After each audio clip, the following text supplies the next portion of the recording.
Hello my dear student, स्वागत है आप सभी का आपका अपना यूट्यूब चैनल मां शारदे टीचिंग सेंटर में।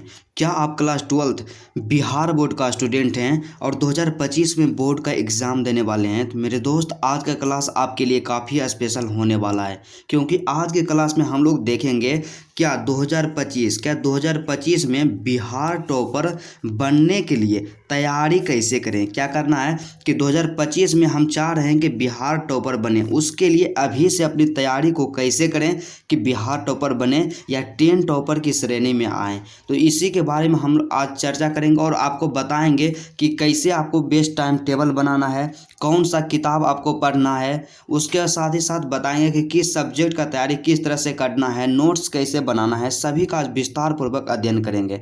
तो चलिए आज का क्लास बिना टाइम का इन्वेस्ट किए हुए मेरे दोस्त आज स्टार्ट करते हैं। बस आपसे एक छोटा सा रिक्वेस्ट है, आप यदि मेरे चैनल पे नए हैं तो चैनल को जरूर सब्सक्राइब कर लीजिएगा।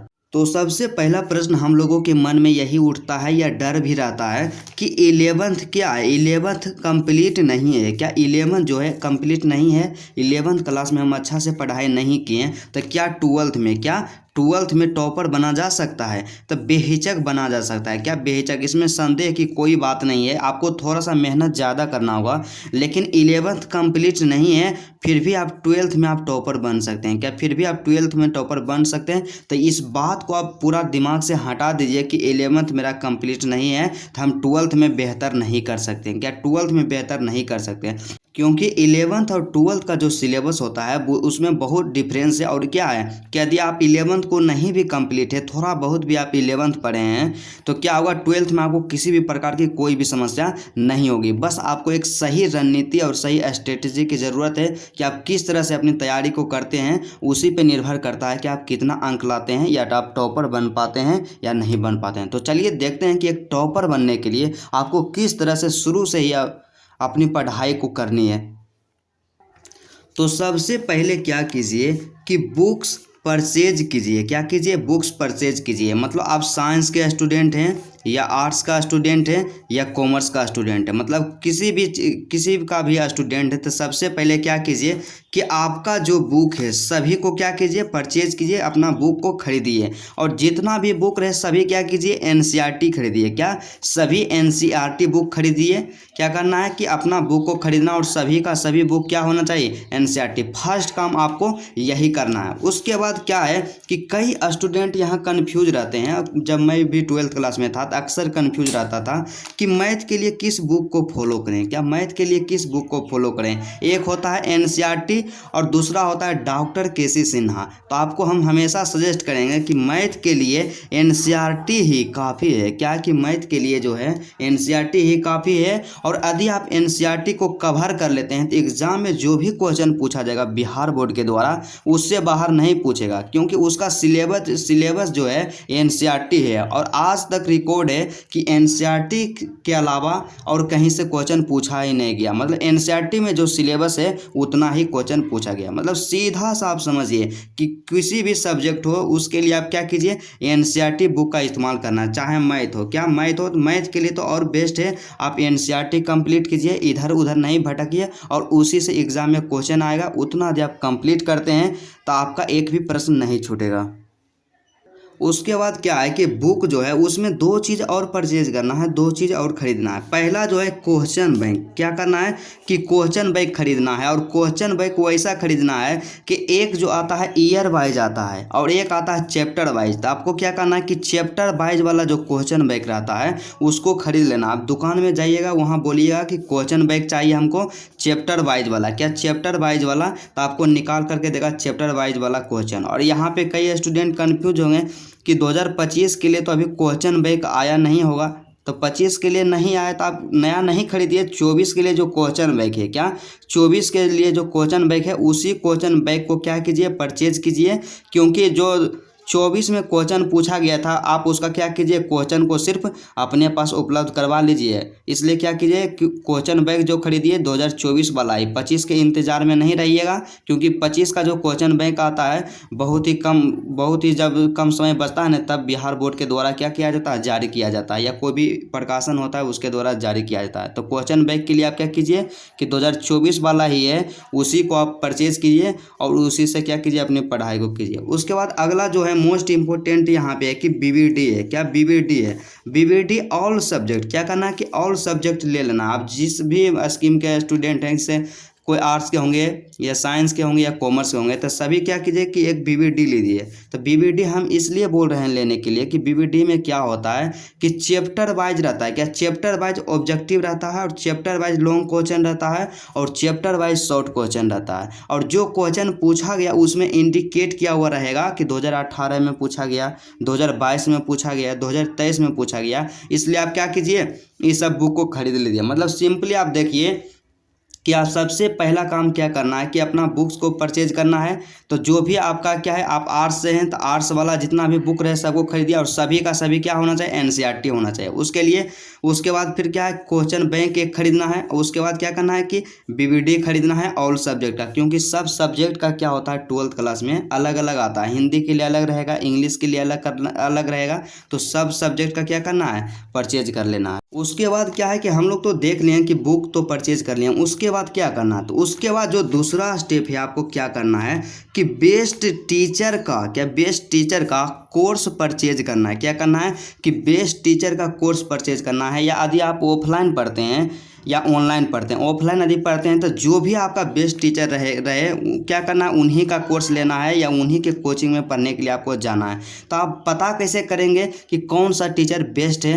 तो पता करने के लिए उनका जो पहचानने के लिए एक सिंपल सा तरीका होता है कि बेस्ट टीचर को हम कैसे पहचानें, उनका जो पहचान होता है। तो सबसे पहले क्या कीजिए कि उनका 1-2 क्लास कीजिए। क्या यदि आप ऑफलाइन कोर्स को ज्वाइन करते हैं तो उनका 1-2 क्लास कर लीजिए जा करके। तो क्या होता है, यदि उनसे आप समझ पाते हैं, यदि उनसे आप समझ पाते हैं तो ठीक है। और फिर क्या देखना है कि क्या देखना है कि क्या उन्होंने कभी पूरा सिलेबस पढ़ाया। मतलब क्या करना है कि बेस्ट टीचर को पहचानने के लिए मात्र 2 तरीका को अपनाना है।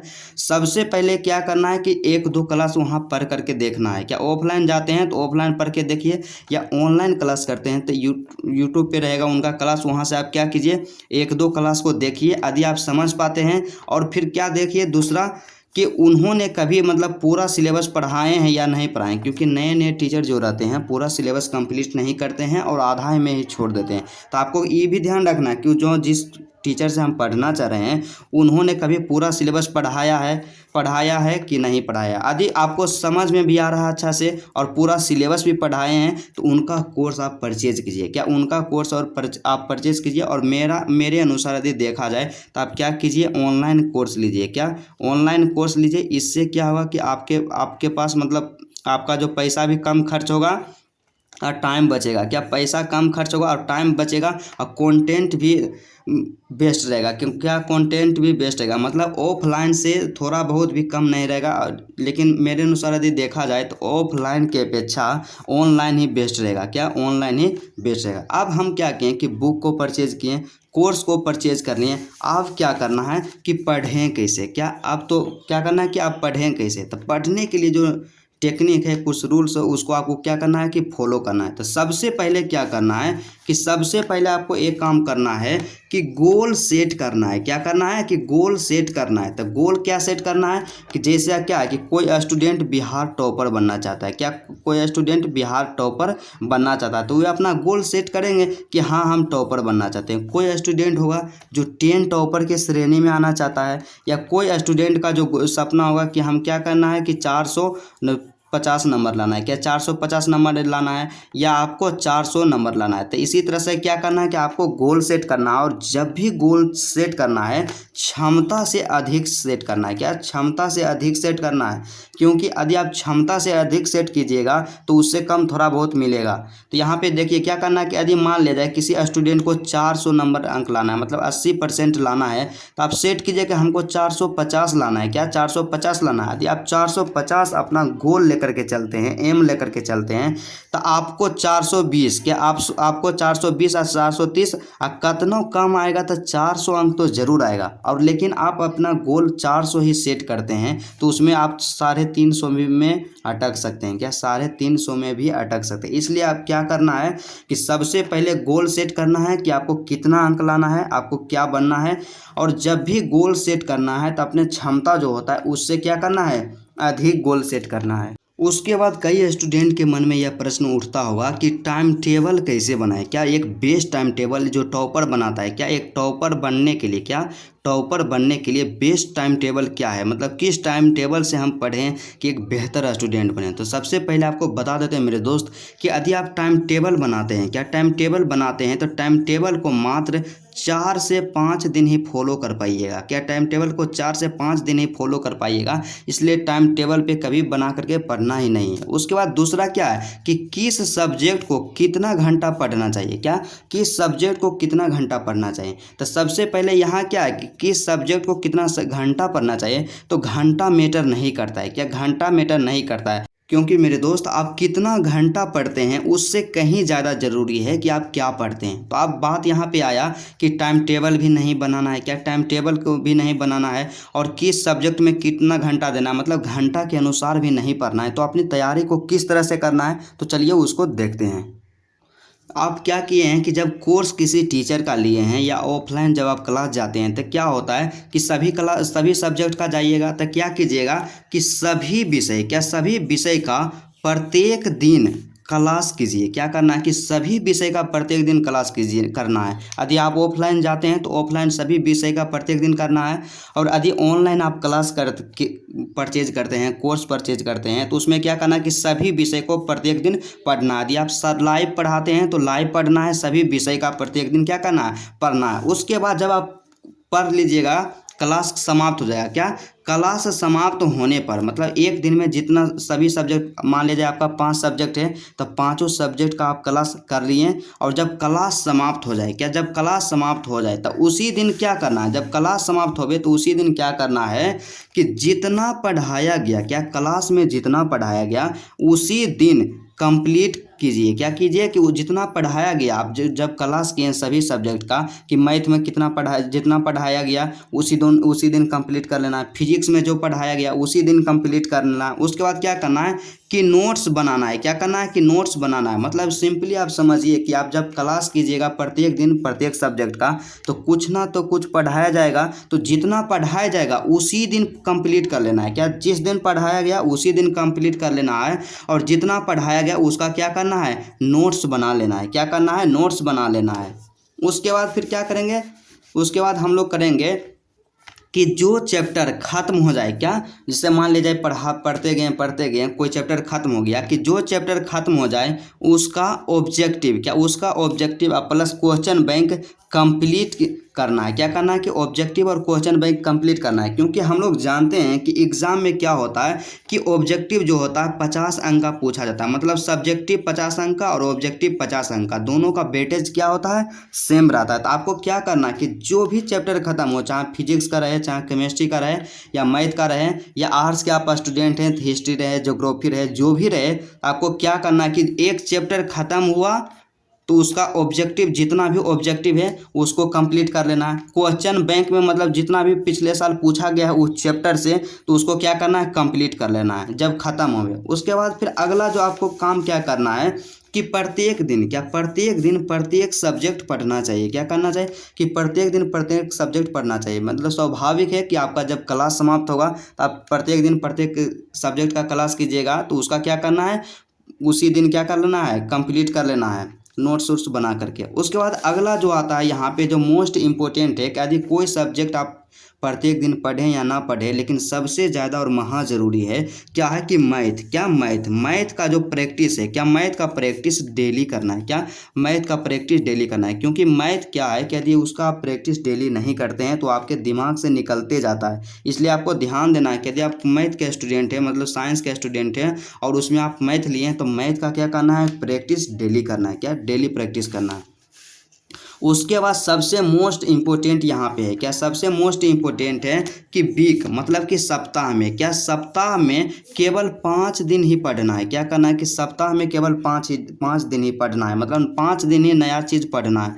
उसके बाद नया चीज़ पढ़ना है, तो 5 दिन नया चीज़ हम पढ़ेंगे तो 2 दिन हमारे पास बच गया, क्योंकि सप्ताह में कितना दिन होता है, 7 दिन होता है। तो 5 दिन तो कि हम नया चीज़ पढ़ लिए। उसके बाद 2 दिन जो बचा, शनिवार और रविवार, क्या शनिवार और रविवार शनिवार। तो शनिवार और रविवार को क्या कीजिएगा, रिवीजन कीजिएगा। क्या, शनिवार और रविवार का रिवीजन कीजिएगा। मतलब जितना एक सप्ताह में पढ़ाया गया है 5 दिन में, उसको शनिवार और रविवार को क्या करना है, सिर्फ रिवीजन करना है और प्रैक्टिस करना है। क्या, सिर्फ रिवीजन करना है और प्रैक्टिस करना है, प्रैक्टिस करना है। और यदि इस तरह से आप करते हैं तो आपका तैयारी एकदम बहुत ही बेहतर होता है। उसके बाद अगला जो है क्या है, उसके साथ ही साथ हमें एक काम और करना है कि राइटिंग प्रैक्टिस करना है। क्या, राइटिंग प्रैक्टिस करना है, क्योंकि हम लोग जानते हैं कि हमारा जो एग्ज़ाम होता है वह रिटेन एग्ज़ाम होता है। क्या, रिटेन एग्ज़ाम होता है। इसलिए अभी से यदि आपका राइटिंग अच्छा नहीं है तो राइटिंग सुधारने का प्रयास कीजिएगा। और कई स्टूडेंट का क्या होता है कि राइटिंग तो अच्छा रहता है लेकिन उनका स्पीड कम रहता है। तो क्या होना चाहिए, स्पीड। क्या, स्पीड के साथ साथ होना चाहिए अच्छा राइटिंग होना चाहिए। क्या, स्पीड के साथ साथ अच्छा राइटिंग। मतलब सीधा सा आप समझिए एक शब्द में कि राइटिंग प्रैक्टिस अभी से ही स्टार्ट कर देना है यदि आप बेहतर करना चाहते हैं तो। उसके बाद नेक्स्ट जो है यहाँ पे कि कोशिश करना है कि पढ़ाई के लिए टेबल और चेयर का यूज करें, क्योंकि जब इस पर आप पढ़ाई करते हैं तो मैक्सिमम टाइम तक आप पढ़ पाते हैं। उसके बाद नेक्स्ट जो मोस्ट इम्पोर्टेंट है कि उसके साथ साथ क्या करना है कि आपको जो शारीरिक शरीर है उस पर भी ध्यान देना है। मतलब व्यायाम करना है, उसके साथ ही साथ क्या करना है, योगा करना है। क्योंकि यदि आप व्यायाम और योगा करते हैं तो आप शारीरिक और मानसिक दोनों तौर पे क्या रहते हैं, स्वस्थ रहते हैं। और जब आप स्वस्थ रहिएगा तो आप एक अच्छा तरीक़ा से पढ़ सकते हैं। उसके बाद क्या करना है कि कभी भी निगेटिव नहीं सोचना है। मतलब ऑलवेज थिंक पॉजिटिव। क्या, ऑलवेज थिंक पॉजिटिव, हमेशा पॉजिटिव सोचना है। कोई सब्जेक्ट में यदि दिक्कत हो तो ये नहीं सोचना है कि हमसे नहीं होगा या हार्ड है। हमेशा पॉजिटिव सोचना है और उसको बार बार प्रैक्टिस करने का प्रयास करना है। तो चलिए आज का क्लास यहीं तक रहता है। मुझे उम्मीद है कि आपको समझ में आया होगा कि एक टॉपर बनने के लिए, क्या, एक टॉपर बनने के लिए अपनी तैयारी को शुरू से किस प्रकार से करना है। तो यदि आपको वीडियो अच्छा लगा तो वीडियो को दिल से लाइक कीजिएगा। और मेरे चैनल पे यदि आप नए हैं मेरे दोस्त, चैनल को ज़रूर सब्सक्राइब कर लीजिएगा।